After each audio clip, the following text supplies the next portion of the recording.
What's up, Van Fam? In today's video, I'm going to show you how we get internet in our van.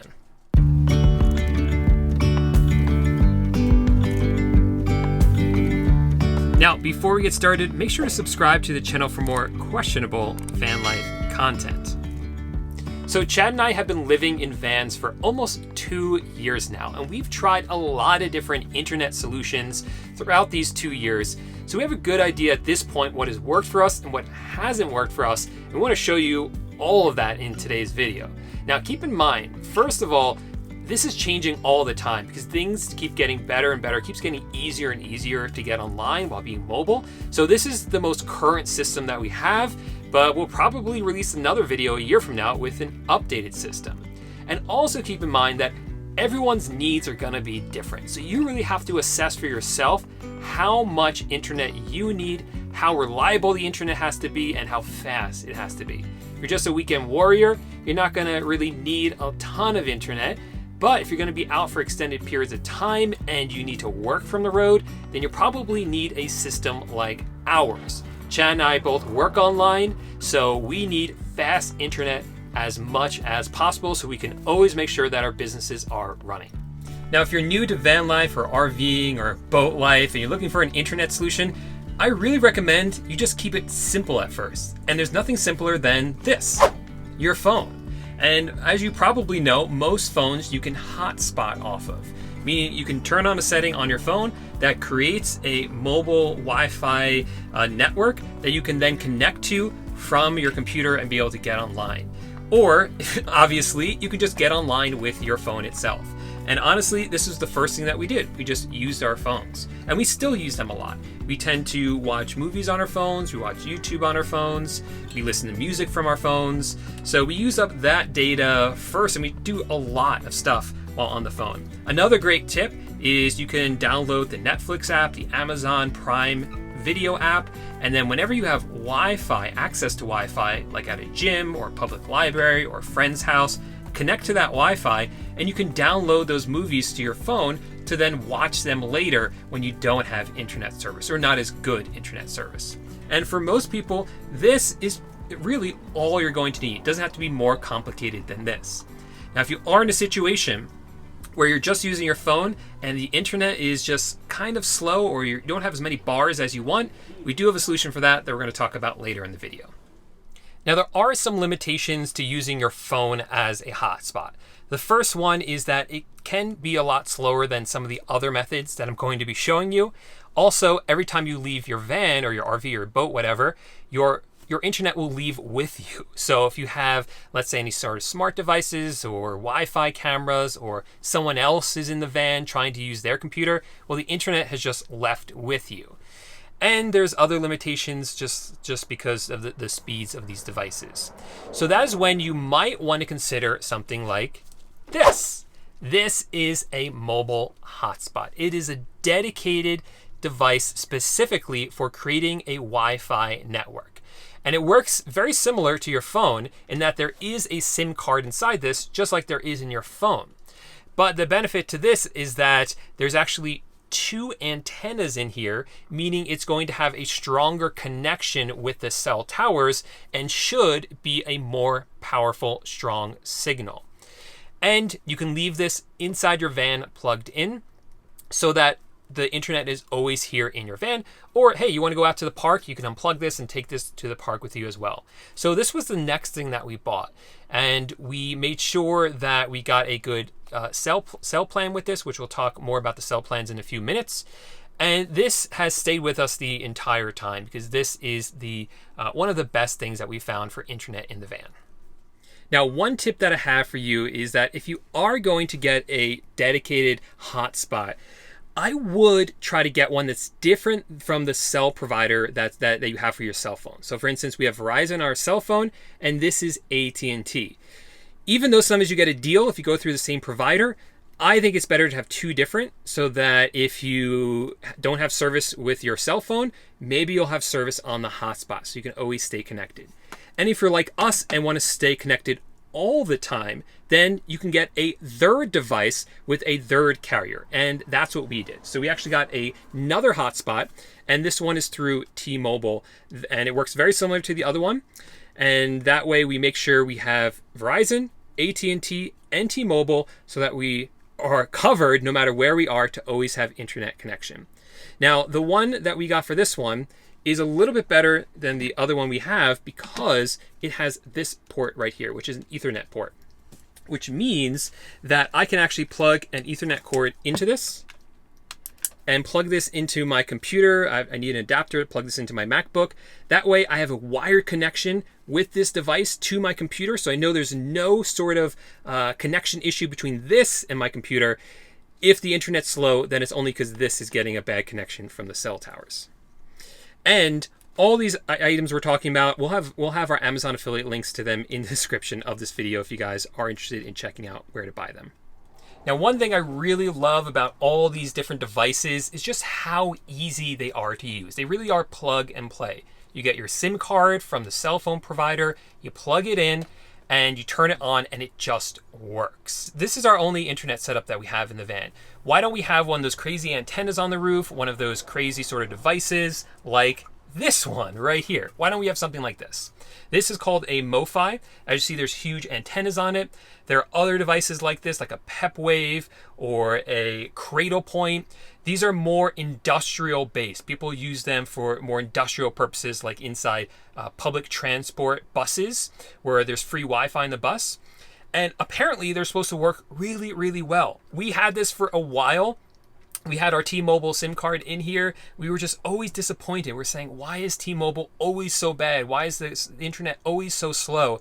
And one day I said, you know what, let me try something. So I took the SIM card out of this, I bought this, plugged it in here, and instantly the internet speed jumped up by a lot. I actually have a screen recording of it. This first one, this is with the old Mofi, the one that looks really fancy. You can see how slow the internet is. And this one right here, this is with the new simple hotspot, and you can see how much faster it is. These were taken at the exact same time in the exact same place with the exact same T-Mobile SIM card. So sometimes these fancy looking things aren't always better. And in fact, we spent almost $1,000 once on an internet system called a Cradle Point. It came with this big antenna that we were supposed to drill a hole into the roof and connect it up there. But while we were testing it, setting up, I just put the antenna up there before we drilled the hole, tested it, and we just couldn't get it to work as well as these simple hotspots, which is why we don't have one of these crazy systems. I think most people don't need them. All right, let's talk now about the plans that you're going to get from the cell phone providers for the SIM cards that you're actually going to put into these devices. Now, obviously, if you already have a provider that you use for your cell phone, you're going to have an idea of how much that's costing you already. I would contact them and say, hey, I'm going to be start using a lot more data. Is there an upgrade can I get? How much is that going to cost? If you're shopping around for a provider, one I really recommend is Visible Mobile. With Visible Mobile, it is really cheap every single month, and they give you a lot of data. And they're supposed to cap the data that you use, but from what I've seen, they never actually did when we used to use them, and a lot of our friends say they don't either. So Visible Mobile is a really, really great resource, and they run off the Verizon network, so you get a lot of coverage nationwide.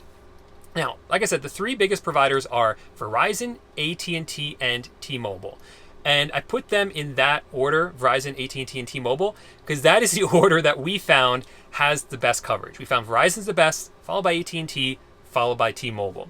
So if you want the best, you can go with Verizon, but they do tend to be the more expensive one, which is why Visible is a really good solution. AT&T has really good plans, and they have really good coverage. So if you're getting a hotspot, I would really recommend you check out AT&T. And they're having deals all the time. We recently got a really good deal with them. If it's still available, I'll put a link to it in the description. But again, it's changing all the time, so I hate to even tell you about it in case it's not available in the future. Same thing with T-Mobile. T-Mobile has a really good deal going on as of the making of this video that we bought. And again, if it's available, we'll have it linked up down below. Don't want you guys to hate me though, like a year from now, if that plan is no longer available. But in general, if you are shopping around for a data plan, there's a few things you want to keep in mind. First is that every data plan, they're going to give you a certain number of high-speed data use every single month. They're going to say, hey, you can use 50 gigabytes of high-speed data every single month. Now, after you're done with the 50 gigabytes, you have to ask them what happens after that. So this one, we actually get 100 gigabytes. What happens after we use 100 gigabytes every single month? Because we usually do use it all up. What happens is dependent on the plan. Some plans will say you're capped out. You're not allowed to use any more data this month. Others will say as soon as you hit that number, which 100 for this one, you'll still be able to use the internet, but we're going to drastically slow it down for you. And the third type is called network management, which basically says that after you hit the 100 gigabytes, you'll still be able to use the device. But if you're in a congested area like a city and there's a lot of people on the cell tower, then we're going to slow you down. So you want to ask which one you're on. The best is if you just have unlimited data, but if that's really hard to find. The next up is if you can get the network management, because that one's really not that bad either. Now, there are some companies out there that market themselves as a data solution for nomads. So they'll sell you a SIM card that is on the AT&T or the Verizon or the T-Mobile network, and they'll charge you like $100 a month for unlimited data usage with no caps and no throttling. So it sounds like a really good deal, and we initially had one with one of these companies. The problem is that you're not buying it directly from T-Mobile or one of the big carriers. You're buying it from this third-party company that bought up a bunch of these plans and are reselling them to us. So one, the customer service isn't going to be as good as you're getting with one of these carriers. At least that was the experience that we had. We also experienced that the price of our plan changed more than once with very short notice and then no notice at all, which can happen with these plans. And another time our SIM card just stopped working entirely. Actually, that happened to us twice. And then we had to like arrange like, hey, where are we going to get the SIM card mailed to? Because we're always on the road. And that was getting really frustrating for us. So as soon as we saw a really sweet deal come out from T-Mobile, we signed up for it. We got our SIM card directly from T-Mobile, and we said goodbye to the third-party company and have been happier ever since. Now, another thing to keep in mind with the different cell phone providers is that they're going to have better coverage in different areas. So we found that Verizon tends to have a pretty good coverage nationwide, but a lot of people use them. So if you're in a city, like when we were in Las Vegas, I couldn't use my phone at all for data. It was so slow because there were so many people there. Where if you look at T-Mobile, they don't tend to be as congested as other networks. So when we're in a city, we're always using our T-Mobile hotspot. But when we go further out into like the woods, T-Mobile cuts out way sooner than ones like Verizon do.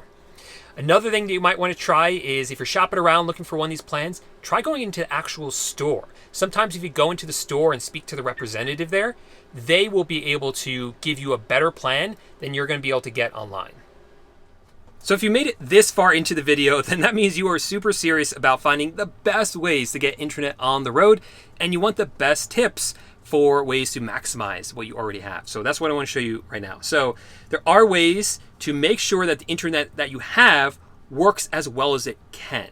And the first tip I have for you is where you're going to be putting your hotspots. If you put them low to the ground, they're not going to work as well as if you put them high up. So we actually have this cabinet right here. It's pretty high up.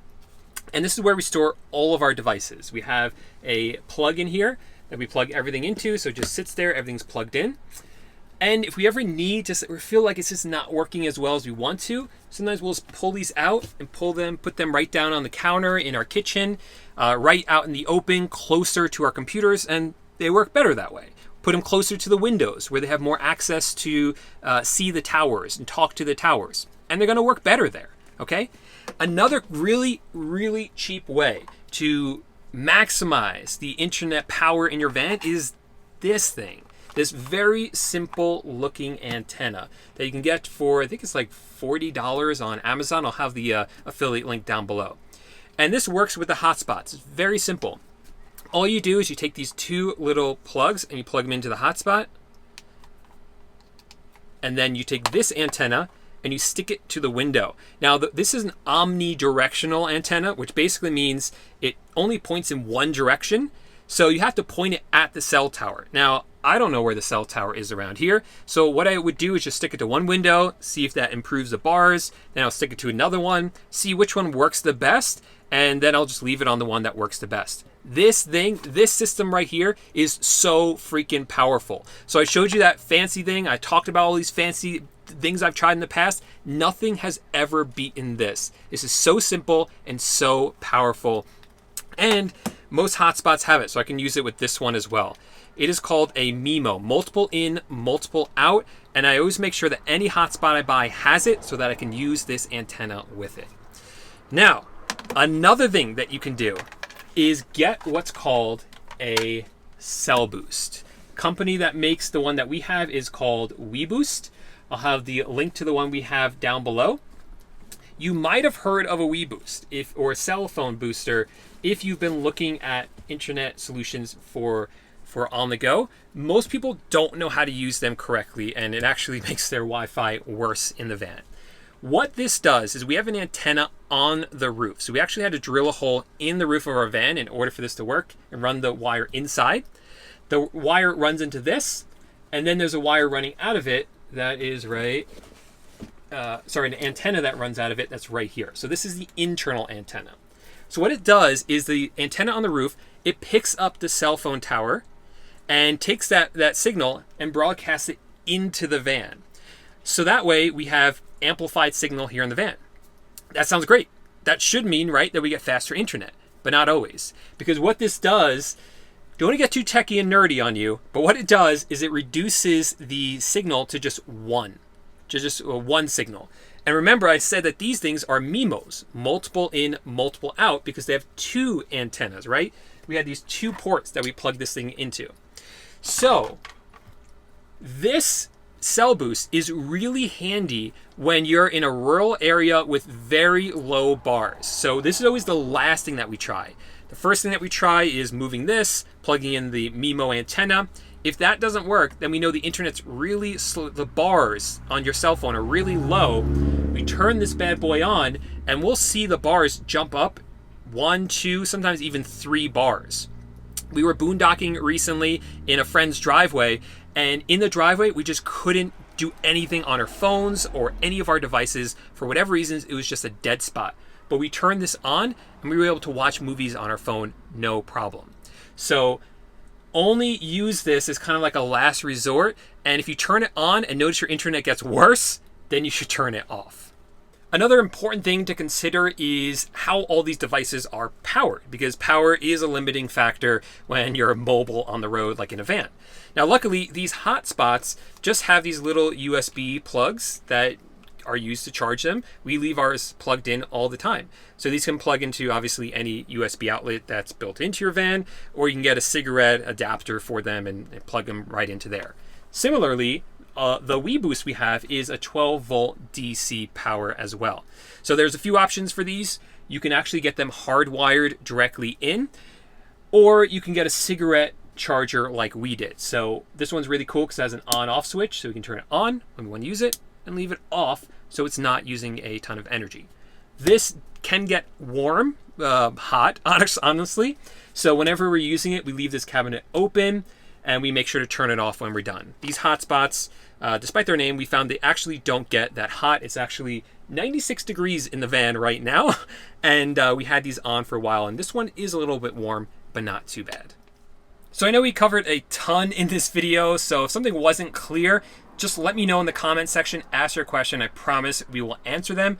If you don't have any questions and you have internet in your van or RV or boat, let us know in the comment section what you use. We're always looking to try new things, always looking to up our game when it comes to internet solutions, so please let us know. And while you're down there, please give the video a big thumbs up if you got any sort of value out of this video. And as a reminder, links to everything we talked about, all the affiliate links are in the description of this video.